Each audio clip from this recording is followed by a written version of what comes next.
Welcome to Conk's Corner, the show where I blame all of my detailed problems on you. But it's really a show where I read Harry Potter every single day. We've been doing it since quarantine. I have not read Harry Potter yet, so please don't spoil anything in the chat or in the comments on the YouTube video about anything coming up. Anything at all. This is Dexter. My name is John. And, we should just get started. Except I asked in the chat, what is one small thing that you're grateful for today, or one small thing that was nice? Today, there was a crazy, beautiful rainbow outside. You went outside for like 5 minutes and just looked at it. So it was a great part of my day. Last time, we were at Fleurs and Bill's wedding. And it was a torrid affair in the way that Harry maybe found out some things about Dumbledore that weren't nice. Maybe there's a kernel of truth in it. Maybe not. We will see. And also, what's his name? Scrimgeour's dead. The Ministry has been under attack, and they got a message that the Death Eaters are on their way, I guess, to the wedding to annihilate any and all people there. So we'll see what happens there. All right, Dexter. You want to take a seat? Hey? Yeah, he does. All right, let's get started. Chapter 9, A Place to Hide. The Ministry has fallen. A place to hide. Oh, okay, we need some other kind of music. Maybe a little bit of creep music before it gets too intense, right? It's also dark. It's nighttime. Let's change the mood, everyone. Let's make it nighttime. Everything seemed fuzzy, slow. Harry and Hermione jumped to their feet and drew their wands. Many people were only just realizing that something strange had happened. Heads were still turning towards the silver cat as it vanished. Silence spread outwards in cold ripples from the place where the Patronus had landed. Then somebody screamed. Harry and Hermione threw themselves into the panicking crowd. Guests were sprinting, and I think we can have a little bit of different music than this. It is a bit more intense. Scar, scar, scar, scar, scar, scar, scar. Bam, bam, bam. Can't forget the scar. Did I nail it? I missed the middle streak. I can't. I put the picture in the wrong place. I'm not going to ruin this. Here we go. Okay, let's see. Harry and Hermione threw themselves into the panicking crowd. Guests were sprinting in all directions. Many were disapparating. The protective enchantments around the burrow had broken. Oh, damn! Run! Hermione cried. Run! Where are you? As they pushed their way across the dance floor, Harry saw cloaked and masked figures appearing in the crowd. Then he saw Lupin and Tonks, their wands raised, and heard both of them shout, Protego! A cry that was echoed on all sides. Can somebody please remind me what Protego is? I slightly forget that. Run! Run! Hermione called, half sobbing, as she and Harry were buffeted by terrified guests. Harry seized her hand to make sure they weren't separated as a streak of light whizzed over their heads. Whether a protective charm or something more sinister, he did not know. Shield charm, thank you very much. And then Ron was there. He caught hold of Hermione's free arm, and Harry felt her turn on the spot. Sight and sound were extinguished as darkness pressed in upon him. All he could feel was Hermione's hand as he was squeezed through space and time, away from the burrow, away from the descending Death Eaters, away, perhaps, from Voldemort himself. Where are we? Said Ron's voice. Harry opened his eyes. For a moment, he thought they had not left the wedding after all. They still seemed to be surrounded by people. Tottenham Court Road, panted Hermione. Walk, just walk. We need to find somewhere for you to change. Harry did as she asked. They half walked, half ran up the wide, dark street thronged with late-night revelers and lined with closed shops, stars twinkling above them. A double-decker bus rumbled by. Stan! And lined with closed shops, rumbled by, and a group of merry pub-goers ogled them as they passed. Harry and Ron were still wearing dress robes. Okay, it's not as crazy right now. They're in disguise, walking through. Hermione, we haven't got anything to change into, Ron told her, as a young woman burst into raucous giggles at the sight of him. Why didn't I make sure I had the invisibility cloak with me? Said Harry, inwardly cursing his own stupidity. All last year I kept it on, and it's okay, I've got the cloak. I've just got clothes for both of you, said Hermione. Just try and act naturally until... This will do. She led them down a side street, then into the shelter of a shadowy alleyway. When you say you've got the cloak and clothes, said Harry, frowning at Hermione, who was carrying nothing except her small beaded handbag, in which she was now rummaging. Yes, they're here, said Hermione. And to Harry and Ron's utter astonishment, she pulled out a pair of jeans, a sweatshirt, some maroon socks, and finally, the silvery invisibility cloak. How the ruddy hell... Undetectable extinction charm, said Hermione. Tricky, but I think I've done it okay. Anyway, I managed to fit everything we need in here.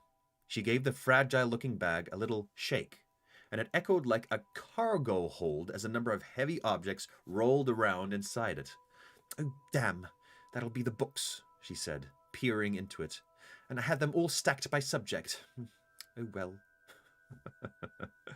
Harry, you'd better take the invisibility cloak. Ron, hurry up and change. When did you do all this? Harry asked as Ron stripped off his robes. Ooh.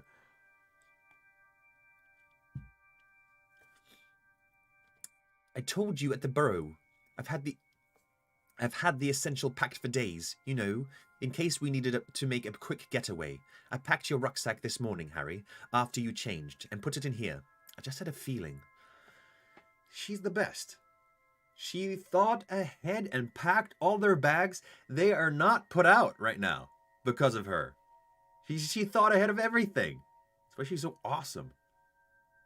They're like set. They're set. Problem? No worries. Hermione fixed it. You're amazing, you are, said Ron, handing her his bundled up robes. Thank you, said Hermione, managing a small smile as she pushed the robes into the bag. Please, Harry, get that cloak on. Harry threw the invisibility cloak around his shoulders and pulled it up over his head, vanishing from sight. He was only just beginning to appreciate what had happened. The others, everyone at the wedding. We can't worry about that now, whispered Hermione. It's you they're after, Harry, and we'll just put everyone in more danger by going back. She's right, said Ron, who seemed to know that Harry was about to argue, even if he could not see his face. Most of the order was there. They'll look after everyone. They'll look after everyone. Harry nodded, then remembered that they could not see him, and said, yeah. But he thought of Ginny, and fear bubbled like acid in his stomach. Oh, no. Come on, I think we ought to keep moving, said Hermione. So, Scrimgeour being dead, I'm not too broken up about it. Not too broken up about it. Of course, he didn't deserve to die. I don't think he should have died. But, yeah. He was a bit of a douche. So, don't really, yeah. They moved back up the side street and onto the main road again, where a group of men on the opposite side was singing and weaving across the pavement. Just a matter of interest. Why Tottenham Court Road? Ron asked Hermione. I've no idea. It just popped into my head. But I'm sure we're safer out in the Muggle world. It's not where they'll expect us to be. True, said Ron, looking around. But don't you feel a bit exposed? Where else is there? asked Hermione, cringing as the men on the other side of the road started wolf whistling at her. We can hardly book rooms at the Leaky Cauldron, can we? And Grimmauld Place is out if Snape can get in there. I suppose we could try my parents' house, though I think there's a chance they might check there. Oh, I wish they'd shut up!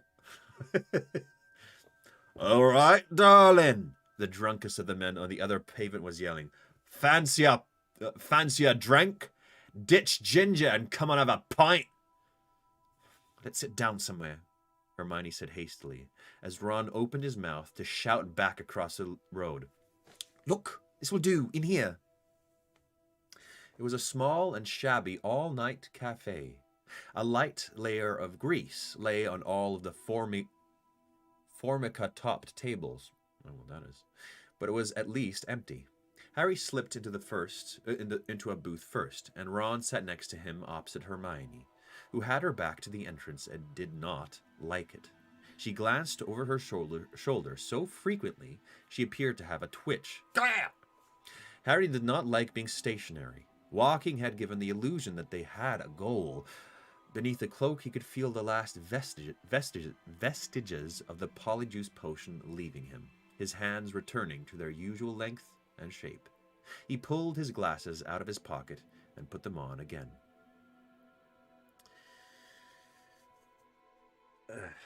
Formica has a kind of laminate surface. Thank you, Final Freak. I always knew. People help me out. I just thought, what is that? To all in the chat, thanks for making this chat so nice. Very true. It's a very nice chat. After a minute or two, Ron said, "You know, not far from the leaky cauldron here. It's only a Charing Cross." "Ron, we can't," said Hermione at once. "Not to stay there, but to find out what's going on." "We know what's going on. Voldemort's taken over the Ministry. What else do we need to know?" Okay. Just an idea." They relapsed into a prickly silence. The gum-chewing waitress shuffled over, and Hermione ordered 2 cappuccinos. As Harry was invisible, it would have looked odd to order him one. A pair of burly workmen entered the cafe and squeezed into the next booth. Hermione dropped her voice to a whisper. "I say we find a quiet place to disapparate and head for the countryside. Once we're there, we could send a message to the Order." "Can you do that talking Patronus thing, then?" asked Ron.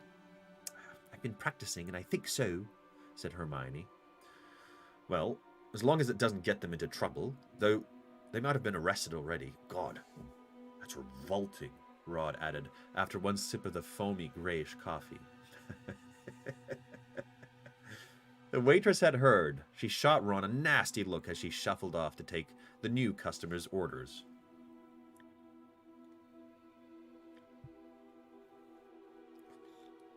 The larger of the 2 workmen, who was blonde and quite huge now that Harry came to look at him, waved her away. She stared, affronted. "Let's get going, then. Don't want to drink this muck," said Ron. "Hermione, have you got Muggle money to pay for this?" "Yes, I took out all my building society savings before I came to the Burrow. I'll bet all the change is at the bottom," sighed Hermione, reaching for her beaded bag. The 2 workmen made identical movements, and Harry mirrored them without conscious thought. All 3 of them drew their wands. Whoa! What? Whoa, how did they find them? That was so quick! Ron, a few seconds late and realizing what was going on, lunged across the table, pushing Hermione sideways onto her bench. The force of the Death Eater's spells shattered the tiled wall where Ron's head had just been, as Harry, still invisible, yelled, "Stupefy!" The great blonde Death Eater was hit in the face by a jet of red light. He slumped sideways, unconscious. His companion, unable to see who had cast the spell, fired another at Ron. Shining black ropes flew from his wand's tip and bound Ron head to foot. The mistress screamed and ran for the door. Harry sent another stunning spell at the Death Eater with the twisted face who had tied up Ron. But the spell missed, rebounded on the window, and hit the waitress, who collapsed in front of the door. Yowza! "Expulso!" bellowed the Death Eater, and the table behind which Harry was standing blew up. The force of the explosion slammed him into the wall, and he felt his wand leave his hand as the cloak slipped off him. "Petrificus totalis!" screamed Hermione from out of sight, and the Death Eater fell forwards like a statue to land with a crunching thud on the mess of broken china, table, and coffee. Hermione crawled out from underneath the bench, shaking bits of glass ashtray out of her head and trembling all over. "Diffindo," she said, pointing her wand at Ron, who roared in pain as she slashed open the knees of his jeans, leaving a deep cut. "Oh, I'm so sorry, Ron. My hand's shaking. Diffindo!" The severed ropes fell away. Ron got to his feet, shaking his arms to regain feeling in them. Harry picked up his wand and climbed over all the debris to where the large, blonde Death Eater was sprawled across the bench. Is this the first time they're having a real life... Oh, no.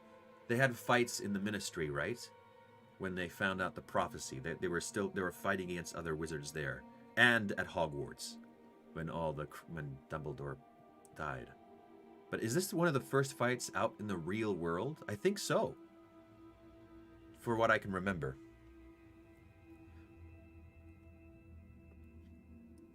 Oh, this is crazy. Who said this? Who's saying this? Harry. I should have recognized him. He was there the night Dumbledore died, he said.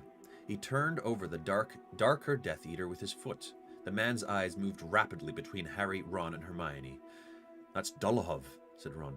I recognize him from the old wanted posters. I think the big one's Thorfinn Roll. Never mind what they called, said Hermione a little hysterically. How did they find us? What are they going to do? Somehow her panic seemed to clear Harry's head.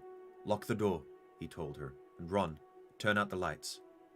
He looked down at the paralyzed Dolohov, thinking fast as the lock clicked and Ron used the deluminator to plunge the cafe into darkness. Oh yeah, sweet. Harry could hear the men who had jeered at Hermione earlier, yelling at another girl in the distance. What are we going to do with them? Ron whispered to Harry through the dark, then even more quietly. Kill them? They'd kill us. They had a good go just now. It was the first in the real world, yeah.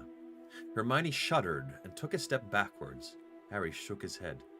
We just need to wipe their memories, said Harry. It's better like that.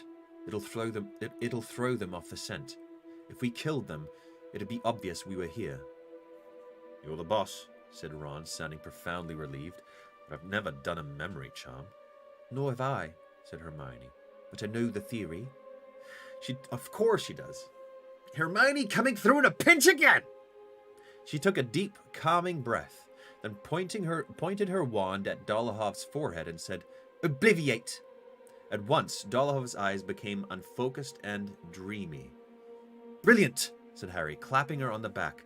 Take care of the other one and the waitress while Ron and I clear up. Clear up? Said Ron, looking around at the partly destroyed cafe. Why? Don't you think they might wonder what's happened if they wake up and find themselves in a place that looks like it's just been bombed? Oh, right. Yeah. Ron struggled for a moment before managing to extract his wand from his pocket. Come on, man. You gotta be quick, Ron. You gotta be a quick draw with that stuff now. What have you learned in Dumbledore's army? What did you learn? It's no wonder I can't get it out, Hermione. You packed my old jeans. They're tight. Oh, I'm so sorry, hissed Hermione. And as she dragged the waitress out of sight of the windows, Harry heard her mutter a suggestion as to where Ron could stick his wand instead. Up your bum!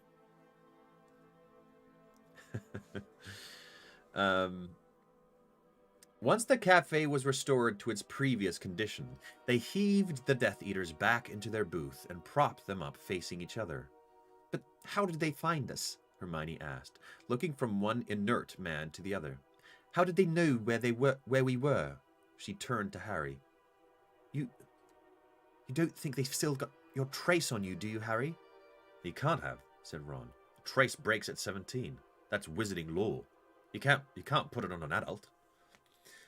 As far as you know, said Hermione. What if the Death Eaters have found out a way to put it on a 17-year-old? But Harry hasn't been near a Death Eater in the last 24 hours. Who's supposed to have put a trace back on him? Hermione did not reply. Harry felt contaminated, tainted. Was that really how the Death Eaters had found them? Okay, Harry hasn't been near a Death Eater in the last 24 hours. Who's supposed to have put a trace back on him? Do they have a traitor in their midst? Let me think. Who could possibly be a traitor at the wedding? I can't think of anybody. What if it's Luna's dad? No, it's not Luna's dad. It could be Luna's dad. Is it Luna's dad? No. No. Crumb, maybe? Victor Crumb? One of those two?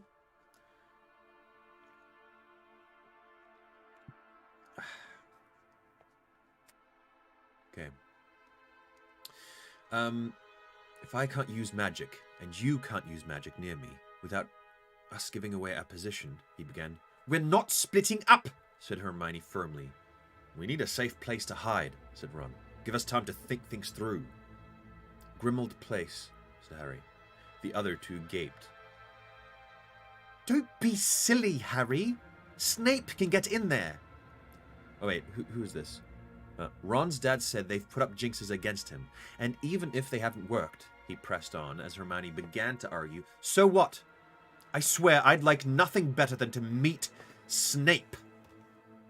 But, Hermione, where else is there? It's the best chance we've got.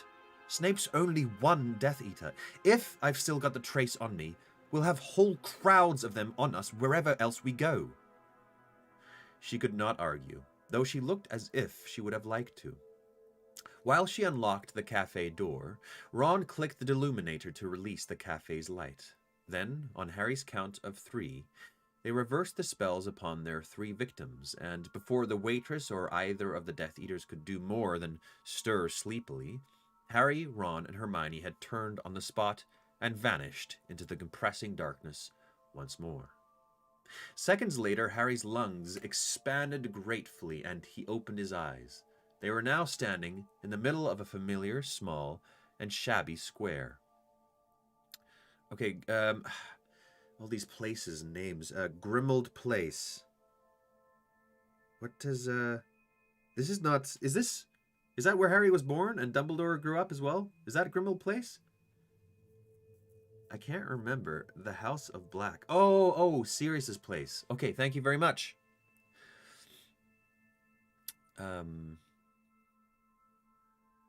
Where were we? Okay. There's a tall, small, and shabby square. Tall, dilapidated houses looked down on them from every side.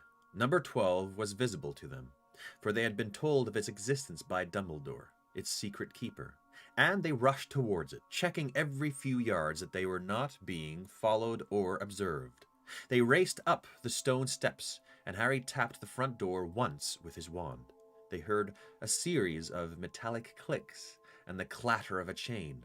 Then the door swung open with a creak, and they hurried over the threshold. As Harry closed the door behind them, the old-fashioned gas lamp sprang into life, casting flickering light along the lengths of the hallway. It looked just as Harry remembered it. Eerie, cobwebbed, the outlines of the house elf heads on the wall throwing odd shadows up the staircase. Long, dark curtains concealed the portrait of Sirius's mother.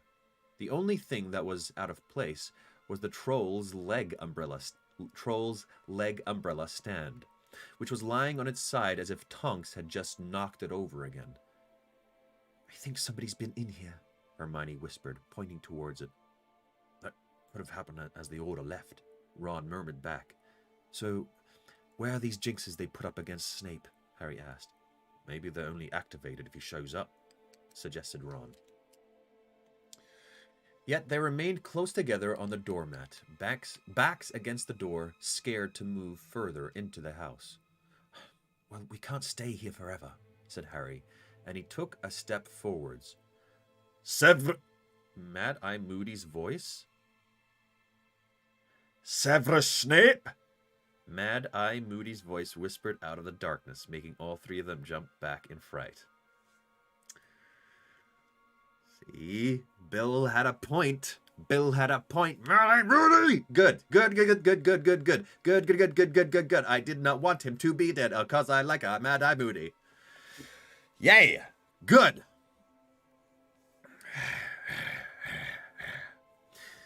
Making all 3 of them jump back in fright. We're not Snape, croaked Harry, before something whooshed over him like cold air, and his tongue curled backwards on itself, making it impossible to speak. Before he had time to feel inside his mouth, however, his tongue had unraveled again. The other 2 seemed to have experienced the same unpleasant sensation. Ron was making retching noises. Hermione stammered. That must have been the tongue-tying curse Mad-Eye set up for Snape. Gingerly, Harry took another step forwards. Oh, so that he can't can't speak a spell. Clever, clever. I'm going to start this one over again because this one always gets so crazy. Something shifted in the shadows at the end of the hall, and before any of them could say another word, a figure had risen up out of the carpet, tall, dust-colored, and terrible. Hermione screamed, and so did Mrs. Black, her curtains flying open. The gray figure was gliding towards them, faster and faster, its waist-length hair and beard streaming behind it, its face sunken, fleshless, with empty eye sockets. Horribly familiar, dreadfully altered, it raised a wasted arm, pointing at Harry. Who the hell is this? Hopefully it's not Mad Eye. No! Harry shouted, and though he had raised his wand, no spell occurred to him. No, it wasn't us! We didn't kill you! No, he's still dead and it's his ghost! No! On the word kill, the figure exploded in a great cloud of dust. Coughing, his eyes watering, Harry looked round to see Hermione crouched on the floor by the door, with her arms over her head, and Ron, who was shaking from head to foot, patting her clumsily on the shoulder and saying, It's all right. It's gone. Dust swirled around Harry like mist, catching the blue gaslight as Mrs. Black continued to scream, My blood! Filth! Stains of dishonor! Taint of shame in the house of my fathers! Shut up! Harry bellowed, directing his wand at her. And with a bang and a burst of red sparks, the curtain swung shut again, silencing her. That was... Hermione whimpered, as Ron helped her to her feet. Yeah, said Harry. But it wasn't really him, was it? Just something to scare Snape. Oh, so it's neither a ghost nor him alive. Come on. Oh, yeah, so we got more viewers than we ever have in the stream. Just so you know, my first time reading, so please don't mention anything that I wouldn't know about anything coming up. Just in terms of spoilers. I've never read it before. Welcome to the stream if it's your first time. Before we go any further... Oh, wait. Had it worked? Harry wondered. Or had Snape already blasted the horror figure aside as casually as he had killed the real Dumbledore? Nerves still tingling, he led the other two up the hall, half expecting some new terror to reveal itself. But nothing moved except for a mouse skittering along the skirting board. Before we go any further, I think we'd better check, whispered Hermione, and she raised her wand and said, Hominum revelio. Nothing happened. Well, you've just had a big shock, said Ron kindly. What was that supposed to do? It did what it meant to do, said Hermione rather crossly. That was a spell to reveal human presence, and there was nobody here except us. She knows what she's doing, Ron. Come on!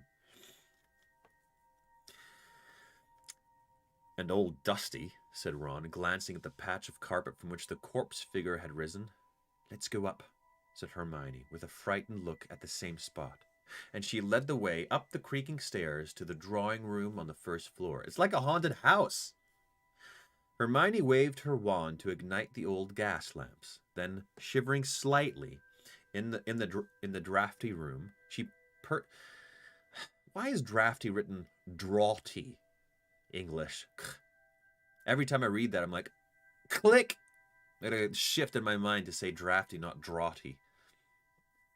Shivering slightly in the drafty room, she perched on the sofa, her arms wrapped tightly around her. Ron crossed to the window and moved the heavy velvet curtain aside an inch. Can't see anyone out here. Out there, he reported. And you'd think, if Harry still had a trace on him, they'd have followed us here. I know they can't get in the house, but... What's up, Harry? Harry had given a cry of pain.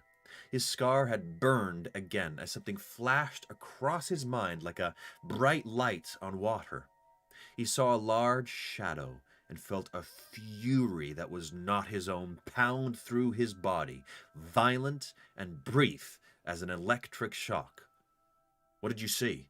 Ron asked, advancing on Harry. Did you see him at my place? Oh, he's worried. He's worried for his family. No, I just felt anger. He's really angry.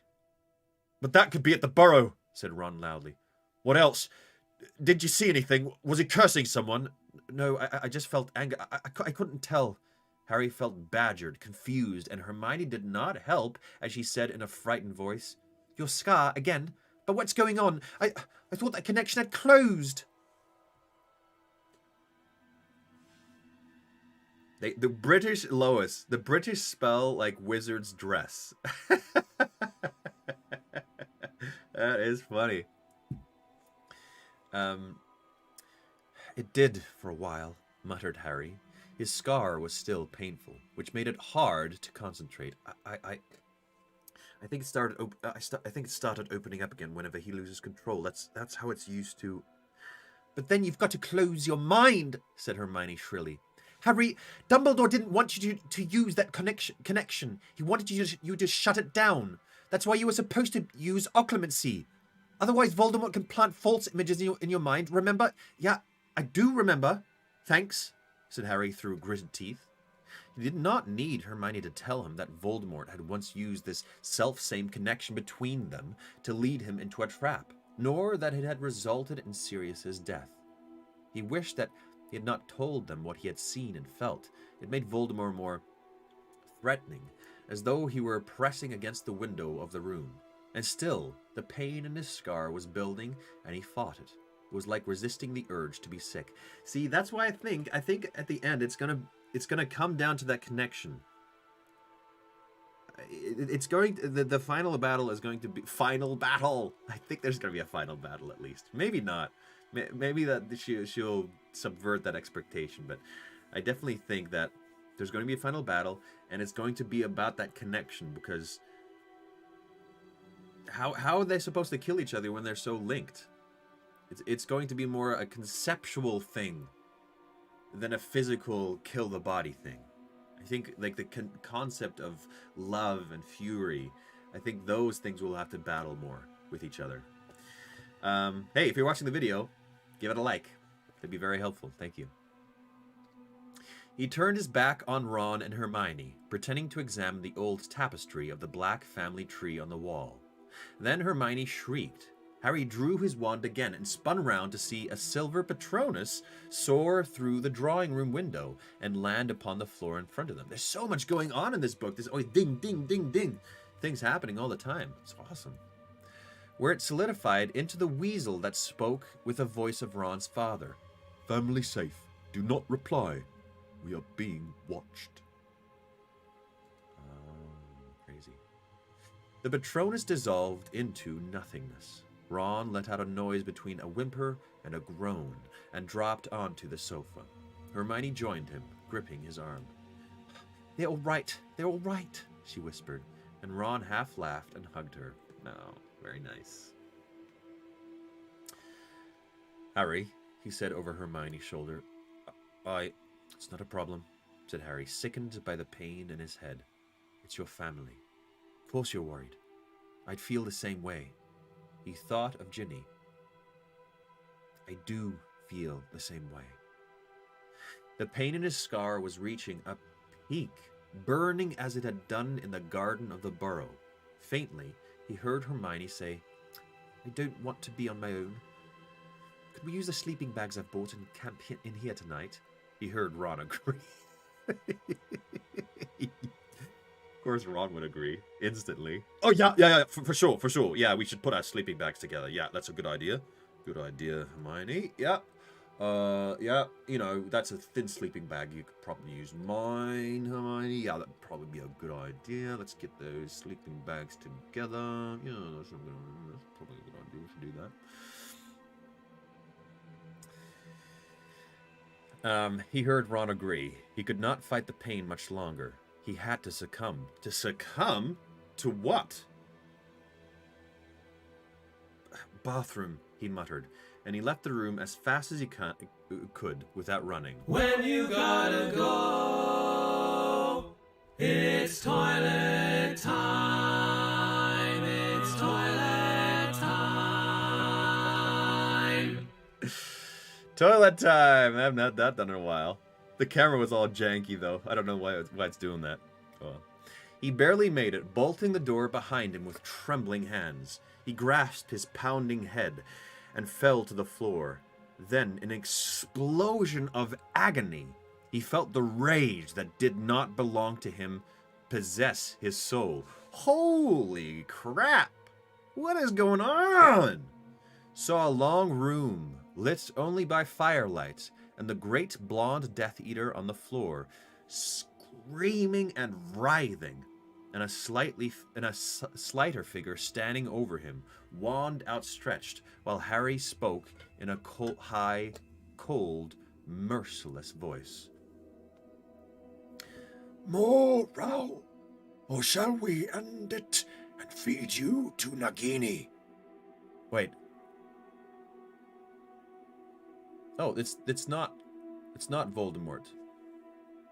I thought it was Voldemort. And a slighter finger. So I don't know who is saying this.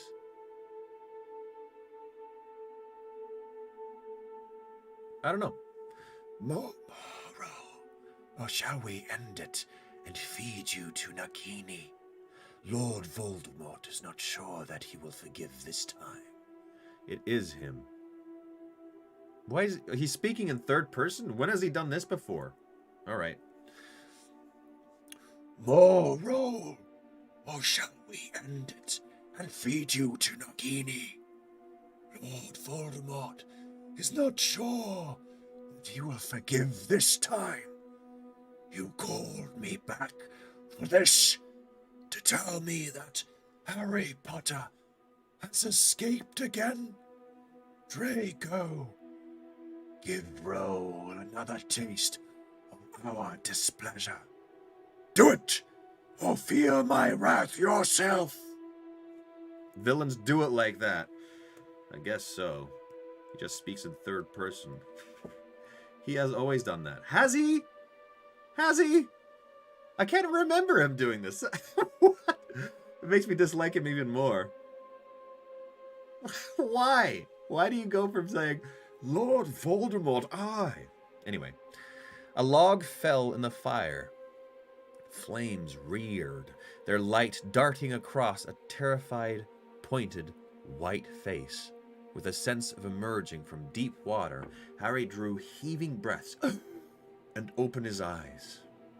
He was spread-eagled on the cold black marble floor, his nose inches from one of the silver serpent tails that supported the large bathtub. He sat up. Malfoy's gaunt, petrified face seemed branded on the inside of his eyes. Harry felt sickened by what he had seen, by the use to which Draco was now being put by Voldemort. There was a sharp rap on the door, and Harry jumped as Hermione's voice rang out. Harry, do you want your toothbrush? I've got it here. Yeah, great. Thanks, he said, fighting to keep his voice casual as he stood up to let her in. Oh, another chapter. Chapter 10, Creature's Tale. Wow. Yeah, no one likes people who do that, who speak in the third voice. Don't be that guy. So he basically punished white-haired dude for not being able to nab Harry. I've always thought that's always the dumbest thing that bad guys, evil villains do. They harm their own henchmen. People who could be used in their fight for whatever they're fighting for. If I was an evil villain, man, I think I'd be good at it. I'd be like, you made a mistake.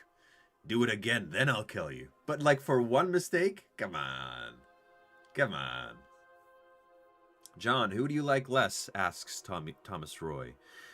Umbridge, Rita, or Voldemort? In terms of liking, I know in terms of being evil and being the worst, it's definitely Voldemort, then Umbridge, then Rita. But in terms of disliking, you're able to like villains. You hate to love them. I like Voldemort. He's a fantastic villain. I just hate Umbridge. I cannot stand Umbridge. Can't stand her. Voldemort himself can't do it. I know he expects his Death Eaters to do it. Yeah. Chapter 10, Creature's Tale. Okay, we'll get to hear from Creature. Harry woke early next morning, wrapped... Okay, I think maybe the creepy time's over. Harry woke early next morning, wrapped in a sleeping bag on the drawing room floor. A chink of sky was visible between the heavy curtains. It was the cool, clear blue of watered ink. Somewhere between night and dawn, and everything was quiet except for Ron and Hermione's slow, deep breathing. Harry glanced over at the dark shapes they made on the floor beside him. Ron had had a fit of gallantry and insisted that Hermione sleep on the cushions from the sofa. I guess the book's working out for Ron. So that her silhouette was raised above his, her arm curved to the floor, her fingers inches from Ron's. Oh, the suspense. Harry wondered whether they had fallen asleep holding hands. The idea made him feel strangely lonely. He looked up at the shadowy ceiling, the cobwebbed chandelier. Less than 24 hours ago, he had been standing in the sunlight at the entrance to the marquee, waiting to show in wedding guests. It seemed a lifeway away. What was going to happen now? He lay on the floor and he thought of the Horcruxes, of the daunting, complex missions Dumbledore had left him. Dumbledore. The grief that had possessed him since Dumbledore's death felt different now. The accusations he had heard from Muriel at the wedding seemed to have nested in his brain, like diseased things, infecting his memories of the wizard he had idolized. Could Dumbledore have let such things happen? Had he been like Dudley, content to watch neglect and abuse as long as it did not affect him? Could he have turned his back on a sister who was being imprisoned and hidden? Harry thought of Godric's Hollow, of graves Dumbledore had never mentioned there. He thought of mysterious objects left, without explanation, in Dumbledore's will, and resentment swelled in the darkness. Why hadn't Dumbledore told him? Why hadn't he explained? Had Dumbledore actually cared about Harry at all? Or had Harry been nothing more than a tool to be polished and honed, but not trusted, never confided in? Harry could not stand lying there with nothing but bitter thoughts for company. Desperate for something to do, for distraction, he slipped out of his sleeping bag, picked up his wand, and crept out of the room. On the landing, he whispered, "Lumos," and started to climb the stairs by wand light. On the second landing was the bedroom in which he and Ron had slept last time they had been there. He glanced into it. The wardrobe doors stood open, and the bedclothes had been ripped back. Harry remembered the overturned troll leg downstairs. Somebody had searched the house since the order had left. Snape? Or perhaps Mundungus, who had pilfered plenty from this house both before and after Sirius died. Died? Harry's gaze wandered to the portrait that sometimes contained Phineas Nigellus Black, Sirius's great-great-grandfather, but it was empty, showing nothing but a stretch of muddy backdrop. Phineas Nigellus was evidently spending the night in the headmaster's study at Hogwarts. So interesting, that world.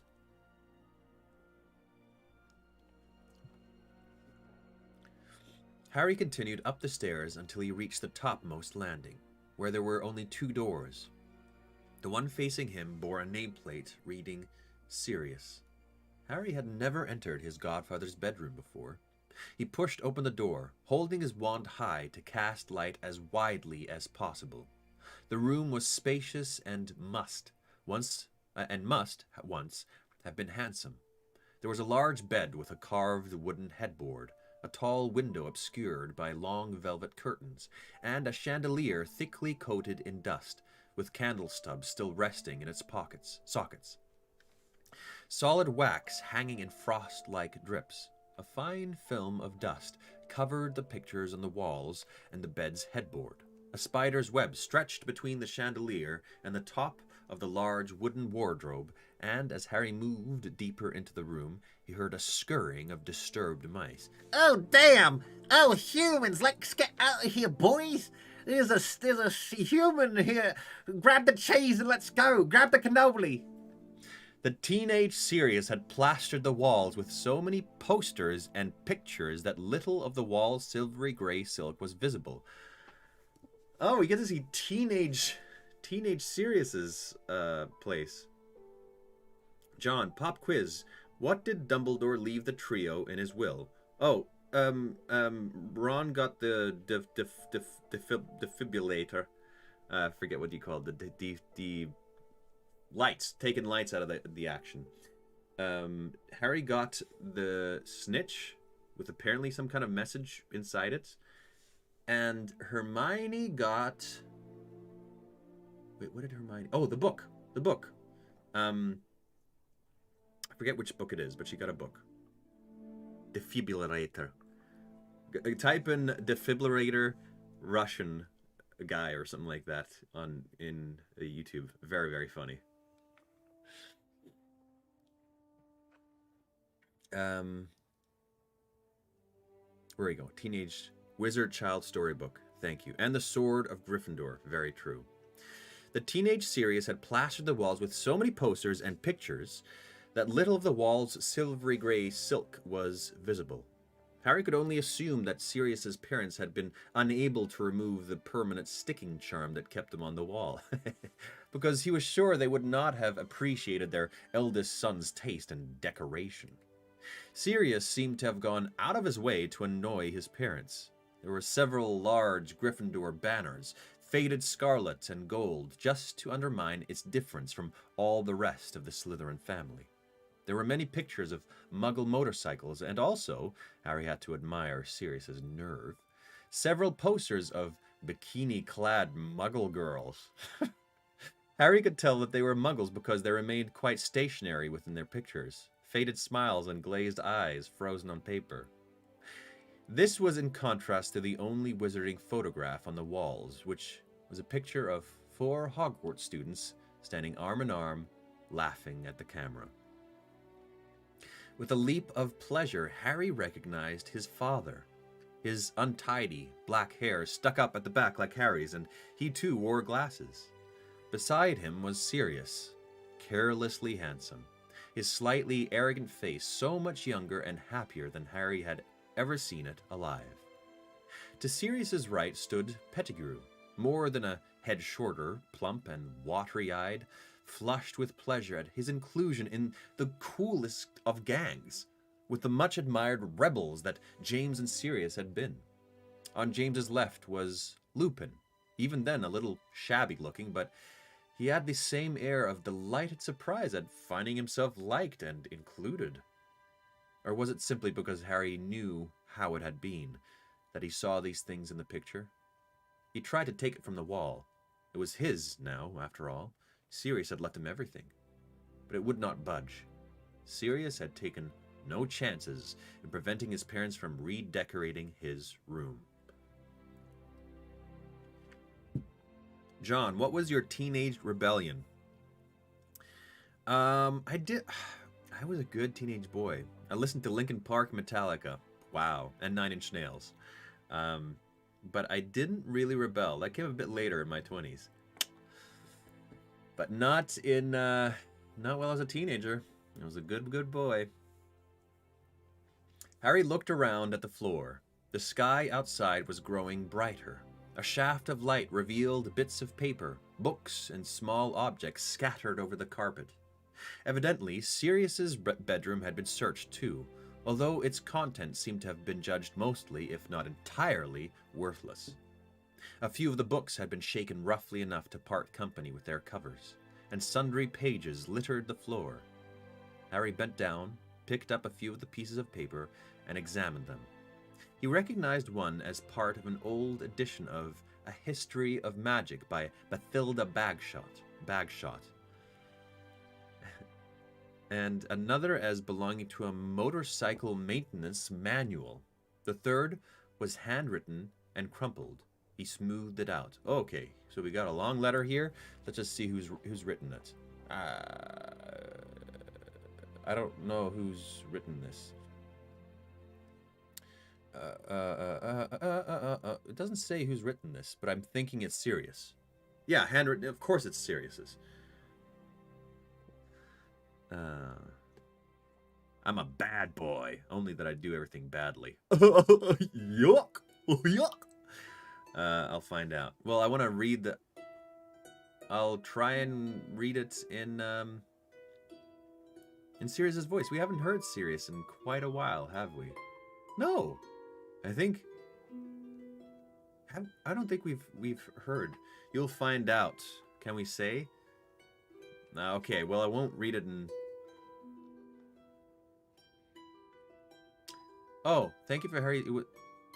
This is his mom or dad. Oh. Oh. So it's his dad. It's James. It's James. It's James. Cool. Okay, James's voice. Just a, grown-up version of Harry. Dear Padfoot, thank you. Thank you for Harry's birthday present. It was his favorite by far.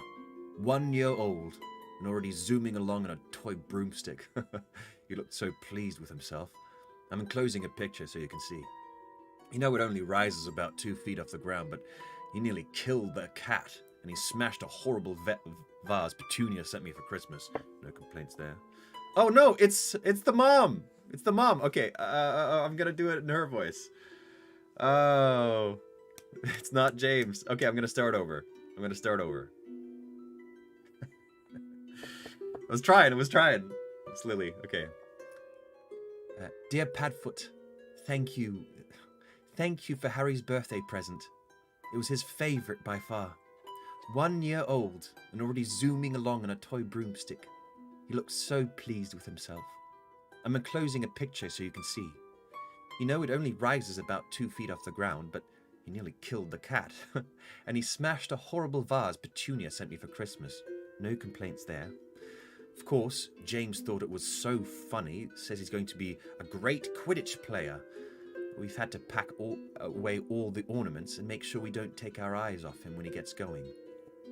And change the music a little bit. This is very sweet.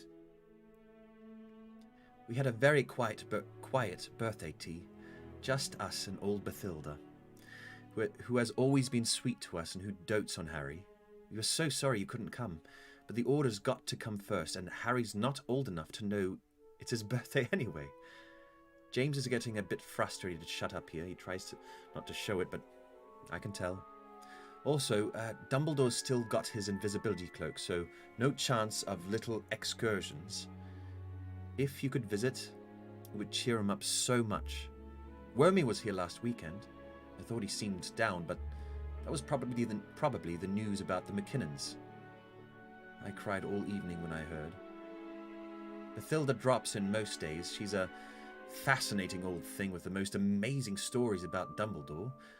I'm not sure he would be pleased if he knew. I don't know how much to believe, actually, because it seems incredible that Dumbledore... The letter cuts off. Come on! Okay, I'm going to look at a little bit of the information that was revealed here. So... He was in a fake, not a fake, but a little broom. He's already been flying when he was 1 year old. They put a baby in a broom, a 1 year old in a broom. Amazing. So down with that. Bathilda. So Harry, in a way, knows Bathilda from being a year old. James is getting frustrated. He's not to show it, but I can. Why are they shut up? James is getting a bit frustrated. Shut up here. Oh, because of the prophecy, I'm assuming. Did they know the prophecy back then? Yes. Okay, so they're hiding. Dumbledore still got his invisibility cloak. Dumbledore didn't visit, would cheer him up so much. Wormy was there. He seemed down, but that was... Wormy was here last weekend. I thought he seemed down, but that was probably the news about the McKinnons. So Wormy was probably feeling down about betraying them. Yeah. Bathilda drops in most days. She's a fascinating old thing. Okay, great. Music might be a titch too loud. Okay, I'm going to turn the music down a little bit. You're right, it is a bit too loud. Harry's extremities seemed to have gone numb. He stood quite still, holding the miraculous paper in his nerveless fingers, while inside him a kind of quiet eruption sent joy and grief thundering in equal measure through his veins. Lurching to the bed, he sat down. He read the letter again, but could not take in any more meaning than he had done the first time, and was reduced to staring at the handwriting itself. She had made her G's the same way he did. He searched through the letter for every one of them, and each felt like a friendly little wave glimpsed from behind a veil. That is so sweet. That is so wonderful. The letter G, so good, so nice. The letter was an incredible treasure. Proof that Lily Potter had lived, really lived. That her warm hand had once moved across this parchment, tracing ink into these letters, these words about him, Harry, her son. Impatiently brushing away the wetness in his eyes, he reread the letter, this time concentrating on the meaning. It was like listening to a half-remembered voice. They had had a cat. Perhaps it had perished like his parents at Godric's Hollow, or else fled when there was nobody left to feed it. Sirius had bought him his first broomstick. His parents had known Bathilda Bagshot. Had Dumbledore introduced them? Dumbledore still got his invisibility cloak. There was something funny there. Harry paused, pondering his mother's words. Why had Dumbledore taken James' invisibility cloak? Harry distinctly remembered his headmaster telling him years before... I don't need a cloak to become invisible. Perhaps some less gifted order member had needed its assistance, and Dumbledore had acted as carrier? Harry passed on. Wormy was here. Pettigrew, the traitor, had seemed down, had he? Was he aware that he was seeing James and Lily alive for the last time? And finally Bathilda again, who told incredible stories about Dumbledore. It seems incredible that Dumbledore what? But there were any number of things that would seem incredible about Dumbledore, that he had once received bottom marks in a transfiguration test, for instance, or had taken up goat charming like Aberforth.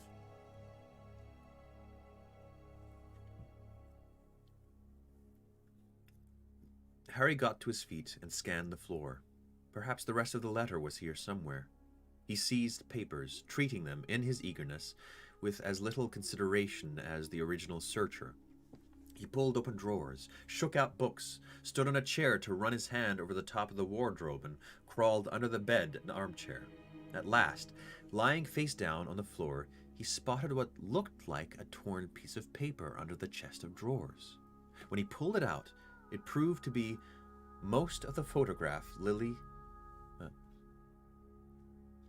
When he pulled it out, it proved to be most of the photograph Lily had described in her letter. A black-haired baby was zooming in and out of the picture on a tiny broom, roaring with laughter, and a pair of legs that must have belonged to James were chasing after him. Harry tucked the photograph into his pocket with Lily's letter and continued to look for the second sheet. After another quarter of an hour, however, he was forced to conclude that the rest of his mother's letter was gone. Had it simply been lost in the 16 years that had elapsed since it had been written, or had it been taken by whoever had searched the room? Harry read the first sheet again, this time looking for clues as to what might have made the second sheet valuable. His toy broomstick could hardly be considered interesting to the Death Eaters. The only potential useful thing he could see here was possible information on Dumbledore. It seems incredible that Dumbledore... What? Harry! Harry! Harry! I'm here, he called. What's happened? There's a clatter of footsteps outside the door, and Hermione burst inside. Okay. I'm gonna stop there. It's an hour. We're obviously moving into another scene. Little cliffhanger, but I'm gonna stop there. Really cool chapter. Really great chapter. Or part reading that we did today.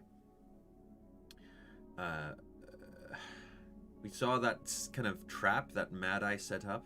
I'm still thinking he's alive, to be honest. Still thinking he's alive. We got confirmation that the Weasleys seem to be fine, but they're being watched. Whatever that means. Maybe they're in their burrow. It's still being protected, but they can see the Death Eaters on the outside. Maybe that. And we got this nice little remembrance of Harry, of Lily. Thomas talking about his daughter. Her name's Lillian. My wife's not a die-hard Harry Potter fan like me, so we came to an agreement. Good place to stop. What do you think is difficult to believe Dumbledore did? Because this is shortly before Dumbledore died. No, Dumbledore. I mean, William James died. It's Bathilda. It's just telling stories about Dumbledore's past. I don't think, just from my thoughts, that Bathilda really is the one that would like tell really crappy stories about Dumbledore. A good friend of hers to Lily and James. So I don't think it's what was revealed at the wedding. It's probably something new. And something about the cloak too. It's unbelievable that Dumbledore did what? It's a mystery. It's a mystery. Shaved his head? Maybe? Maybe? Alright. Okay, I will see you all tomorrow. That was a good read. It was a fun read. I will see you all tomorrow. Much love. Be kind to yourself, especially in this rainy season. We had a little rainbow today. Dexter always knows when I'm done. He stands up and comes and looks at me. Somehow he knows when we're done. It's a clever dog. Alright, everybody. See you later. Bye-bye now.